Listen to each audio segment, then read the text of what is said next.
반갑습니다. 김영윤 TV입니다. 총선 51일을 앞둔 2월 19일 월요일입니다. 예비 후보자들은 지금 지역을 누비고 있으며 지역 구민들에게 얼굴을 알리고 이름을 익히기에 지금 바쁜 하루하루를 보내고 있습니다. 각 정당 지지도도 나오고 여러분들이 판단하시기 편하게끔 윤곽이 점점 드러나고 있죠. 국민의힘의 지지율과 더불어민주당의 지지율이 오차 범위를 벗어날 정도의 격차를 보이고 있습니다. 한동훈 비대위 잘한다 50%가 넘고요. 이재명 당대표 잘하지 못한다가 또 과반을 넘어섰습니다. 여기에 조금 시끄러운 집안 싸움 한번 이야기해 보도록 하겠습니다. 개혁의 신당이죠. 9일 합당을 하고 지금 10일 차입니다. 10일 만에 쪼개지는 판세를 보이고 있는데요. 차라리 쪼개는 게 낫다. 그것에 대해서 정리를 해보도록 하겠습니다. 한동훈 비대위원장은요, 개혁신당 내용에 대해서 이혼 분위기다, 보조금 사기다 라고 정확하게 찝어줬습니다. 인생 자체가 편법에 불법에 부정에 사기인 이준석 하버드 학력 사기범으로 대한민국 정치판에 지금 발디디고 있습니다. 원래 예견된 것이지요. 정리를 해보면 이렇습니다. 합당을 할 때 9일날 합당을 하고 지금 10일 차인데요.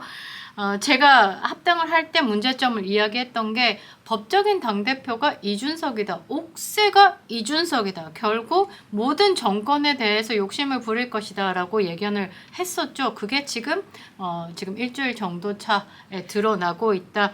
이낙연이 선거운동의 전권을 가지고 있다. 총괄선대위원장이죠. 그 다음에 이준석은 내가 당대표다. 내가 전권을 지겠다 라고 이야기를 합니다. 김종민 최고위가요. 뭐라고 하냐면 합의 정신을 지켜라. 우리가 9일 합당할 때의 조건이 뭐냐?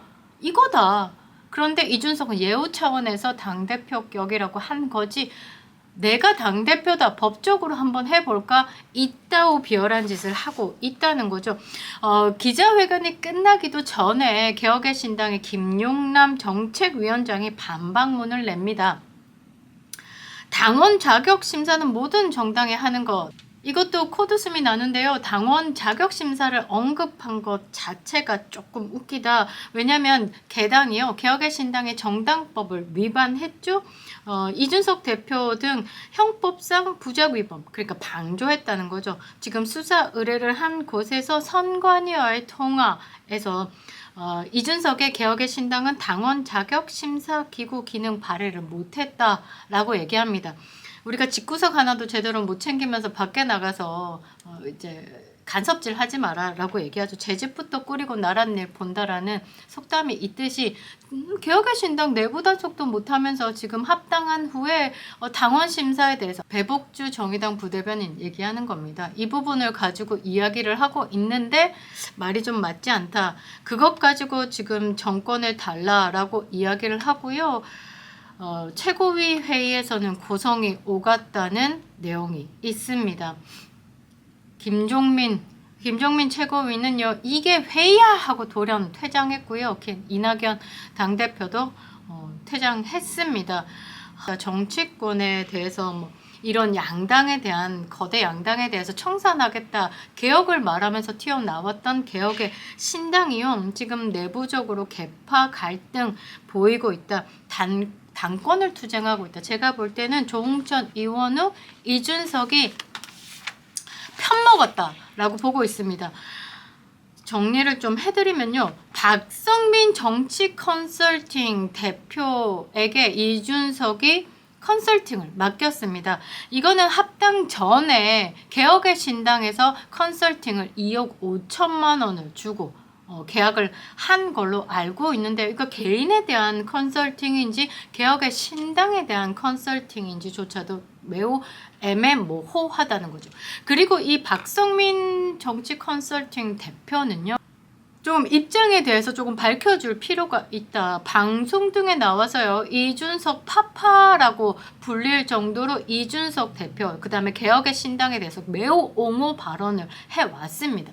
이거는 전형적인 이해 충돌이라고 봐야 되겠죠. 뒷돈 계약해놓고 방송에 나가서는 여론을 호도하고 있는 거죠. 이거는 뒷광고라고 생각하시면 될 듯합니다. 이것에 대해서 박성민은 해명을 해야 된다. 어느 정도는. 그렇지 않으면 앞으로 방송에서 정치 컨설팅이 가능할까, 본인의 미래를 위해서라도 이 부분에 대해서 해명을 하는 것이 바람직하다라고 보고 있습니다. 이준석 대표가요, 박성민에게 어디로 나가는 게 좋겠냐, 지역구 6, 7곳 뭐 타진 중이다 라고 얘기했는데, 박성민이 이랬답니다. 양양자는 용인, 조홍천은 남양주, 이원욱은 화성에 출마하라. 그럼 여기서 약간 천하람, 허은아 걔네들 어디 갔어? 이렇게 물어볼 수도 있는데 팽 당했다고 보시면 됩니다. 20, 30대가 많은 이원욱 옆 지역구에 나가면 당선 가능성이 있다고 하고, 양양자, 조홍천, 이원욱이 이 방안에 대해서 협의하고 모두 좋다 하고, 소위 반도체 벨트 에 출마하자는 이름으로 의기투합했다. 그러니까 이준석과 손잡았다라고 보시면 될 것 같습니다. 결국 양양자, 조홍천, 이원욱도 이준석 끌어들여서 2030 남성 지지를 받겠다. 반도체 벨트를 만들어서 우리가 그 벨트의 주역이다라고 이야기를 하고 당선 가능성을 높이겠다라고 하는데, 잘못 생각했다는 거죠. 이준석 대표가 떨어지건 말건 이용해 먹는다는 생각도 있지만, 사실 2030이 죄다 fem코만 하는 남자만 있는 것도 아니고 fem코 싫어하는 남자도 있고 여성도 있습니다. 그걸 컨설팅이라고 하는지 잘 모르겠는데요. 이게 만일에 고양갑 정도라면 납득할 만하죠. 2008년 빼고는 보수가 전패한 경기 고양 같은 경우는 심상정이 5선 했습니다. 정의당에서 당내 유일한 지역구라는 거죠. 거기 가면 사자구도 될 거니까 정의당, 민주당, 국민의힘, 개혁의 신당 이러니까 비벼볼만 한데, 이거를 컨설팅이라고 냈다는 거죠.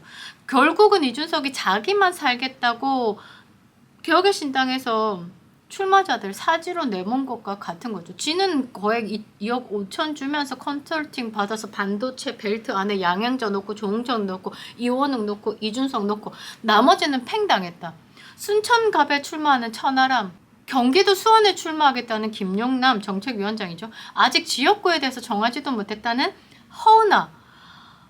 그리고 이 고위 당직자들은 비례 출마 안 한다라고 못을 박아놨잖아요. 그러니까 죽든지 살든지 신경도 안 쓰겠다. 지역구 니네들이 선택해서 나가라. 이준석이 당 하나를 볼모로 잡고 당 깨겠다 말겠다 하고 있고, 나머지 천하람, 김용남, 그 다음에 허은아 같은 경우는 천하용인이라고 데리고 이 사람들은 네 살 길 네가 찾아서 가라. 각자 도생하라고 내팽겨 쳐두고, 이게 천하람이랑 김용남이랑 허은아는 배지까지 버리고 와서 이 3지대의 합당에 대해서, 개혁의 신당에 대해서 힘 실어주고 합당에 대해서 지지했던 거는 뭐냐는 거죠.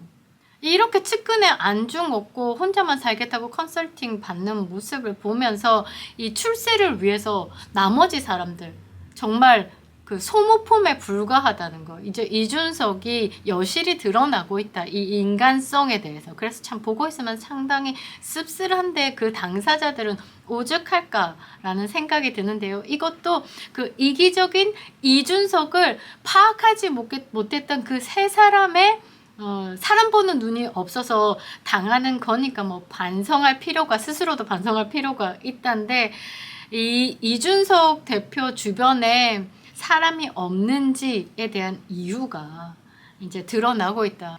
그리고 19일 있었던 개혁의 신당 최고위는 이준석 사당을 공식적으로 의결하였다. 선거의 전부인 선거 캠프 및 정책 결정에 대한 정권을 이준석 개인에게 위임해 달라고 뗐었다. 이재명 대표가 비공식적으로 민주당을 사당화 간철했다면 이준석은 지금 공식적으로 개혁의 신당을 사당화하겠다고 의결하고 있는 거죠. 우리가 늦었다 생각할 때가 가장 빠를 때, 뭐 후회할 때가 가장 빠른 결정을 할 때다라고 이야기하잖아요. 그것처럼 지금 현재 오늘 새로운 개혁의 신당을 깨는 것이 답이 아닐까라고 저는 보고 있습니다. 자, 정리를 한번 해보면요. 김종민 의원이 흑자 합당이라고 말을 했습니다. 이 부분에 대해서 생각을 해보면요. 합당이라는 것은 각 당의 자산과 부채를 합치는 거예요. 새로운 미래는 창당 과정 중에서 2억 8천만 원의 부채가 생겼어요. 그런데 후원금을 모금하고 그 부채를 상회하는 그 자산을 가졌어요. 흑자 정당이 됐습니다. 그 다음에 한국의 희망, 양양자의 한국의 희망은 한 4억 정도의 부채를 가지고 개혁의 신당과 합당을 했어요. 그러면 이것은 기존 개혁의 신당의 부채로 봐야 되는 거죠. 이 기존 개혁의 신당의 양양자의 부채와 함께 컨설팅비 2억 5천만 원의 부채가 합쳐진 거죠. 그럼 이것만 계산해도 한 6억 정도 된다고 계산하시면 됩니다. 그래서 보면 적자 정당이 된 거죠. 흑자 정당과 적자 정당, 새로운 미래와 개혁의 신당이 합당을 하면 손해는 새로운 미래라고 보시면 되겠죠. 10만 당원과 후원금을 내는 당원, 그리고 당비를 내는 5만 당원을 가지고 있는 새로운 미래에게는 사실 그 개혁의 신당이 그렇게 반가운 존재는 아니다라는 거죠. 대부분의 부채를 안고 가야 될 상황이라는 거죠. 법적으로 합당이 완성될 경우는 부채가 보태어진다. 만일에 정식 합당이 결렬 시에는 새로운 미래에 입금된 후원금은 새로운 미래 거, 원래 기존 개혁의 신당이 가지고 있는 부채는 개혁의 신당 거. 그럼 이번에 6억에 대해서 공헌의 핵심은 누구냐? 양정숙 의원이죠. 양정숙 의원은 비례 출신이라서 개혁의 신당에서 출당을 시켜야지 현역으로 총선 출마가 가능한 상황입니다. 만일에 개혁의 신당에서 출당을 안 시켜주면 현역 의원직을 포기해야 하는 겁니다. 6억 챙겼으니까 판 깨겠다는 생각이면 이 6억을 만들어준 양정숙 의원은 곱게 출당을 시켜줘야 한다는 거죠. 장기적으로 보면 개혁의 신당의 자금을 거의 다 만들어야 하는 새로운 미래 입장에서는 지금 국고보조금 6억 받은 거 먹고 개혁의 신당 떨어져 하는 것이 가장 좋을 수도 있다라고 판단이 드는 거죠.